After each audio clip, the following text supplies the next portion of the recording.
the sound of my voice. Move by the light, make a choice. Listen to my voice.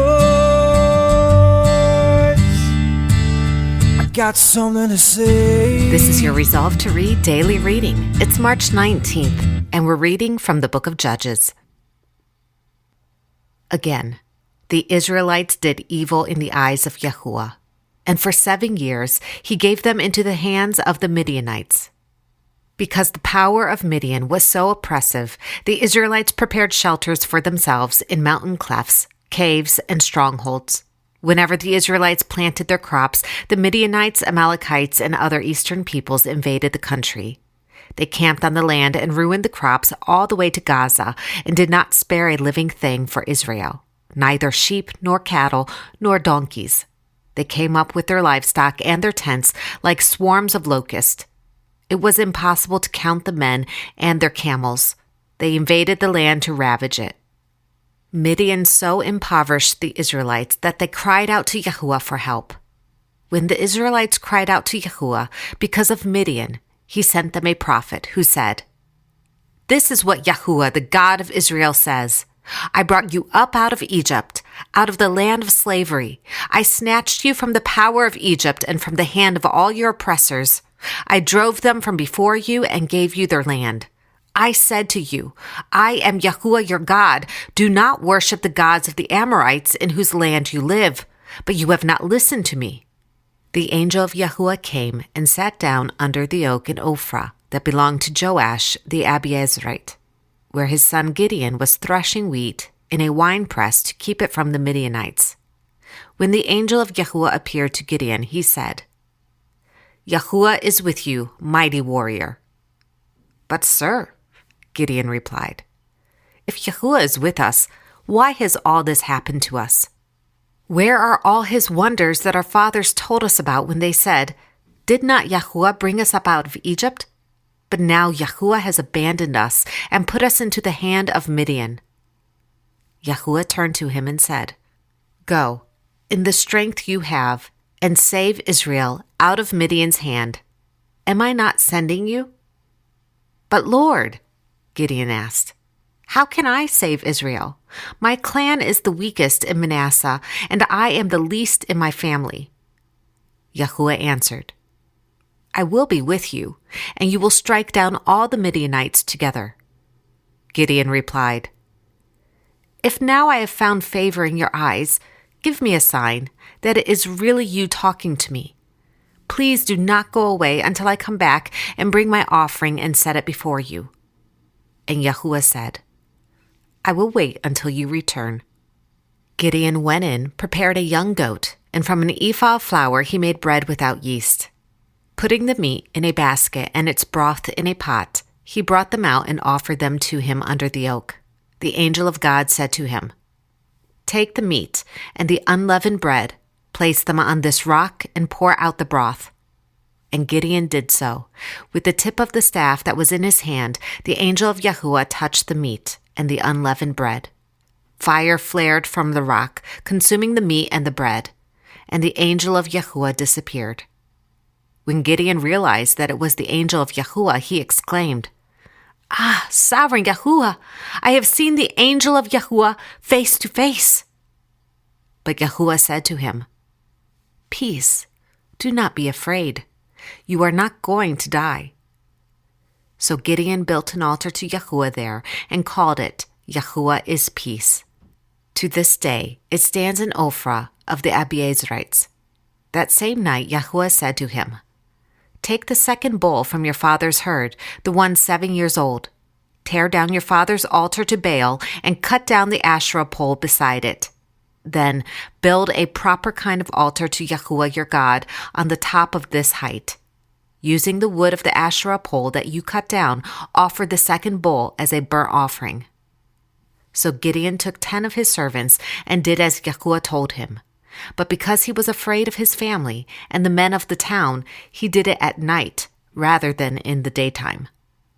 In the morning, when the men of the town got up, there was Baal's altar demolished, with the Asherah pole beside it, cut down, and the second bull sacrificed on the newly built altar. They asked each other, "Who did this?" When they carefully investigated, they were told, "Gideon, son of Joash, did it."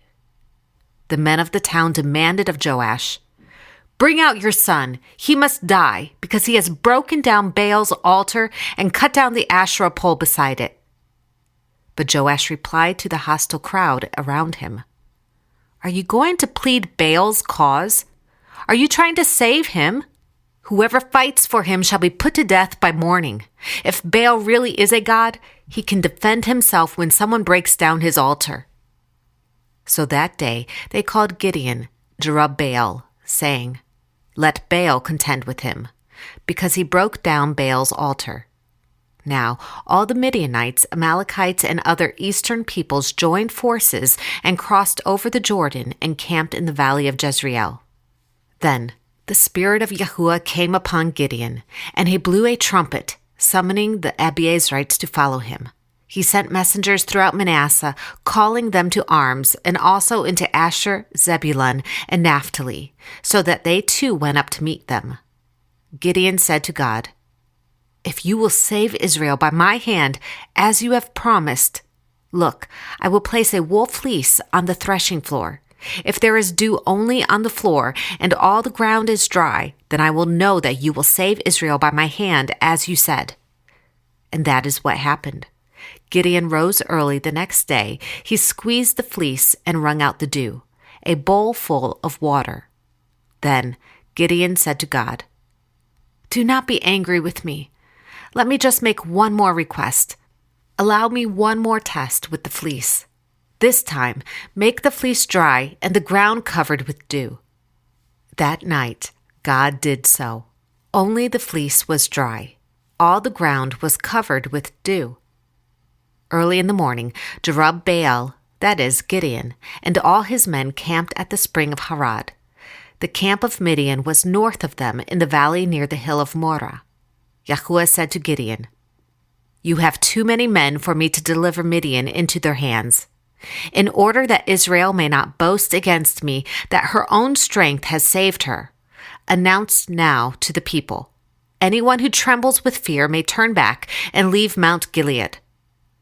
So 22,000 men left, while 10,000 remained. But Yahuwah said to Gideon, "There are still too many men. Take them down to the water, and I will sift them for you there. If I say, 'This one shall go with you,' he shall go. But if I say, 'This one shall not go with you,' he shall not go." So Gideon took the men down to the water. There Yahuwah told him, "Separate those who lap the water with their tongues like a dog from those who kneel down to drink." 300 men lapped with their hands to their mouths. All the rest got down on their knees to drink. Yahuwah said to Gideon, "With the 300 men that lapped, I will save you and give the Midianites into your hands. Let all the other men go, each to his own place." So Gideon sent the rest of the Israelites to their tents, but kept the 300, who took over the provisions and trumpets of the others. Now the camp of Midian lay below him in the valley. During that night, Yahuwah said to Gideon, "Get up, go down against the camp, because I am going to give it into your hands. If you are afraid to attack, go down to the camp with your servant Purah and listen to what they are saying. Afterward, you will be encouraged to attack the camp." So he and Purah, his servant, went down to the outpost of the camp. The Midianites and Amalekites and all the other eastern peoples had settled in the valley, thick as locusts. Their camels could no more be counted than the sand on the seashore. Gideon arrived just as a man was telling a friend his dream. "I had a dream," he was saying. "A round loaf of barley came tumbling into the Midianite camp. It struck the tent with such force that the tent overturned and collapsed."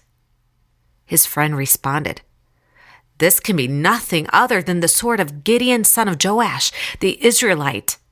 God has given the Midianites and the whole camp into his hands."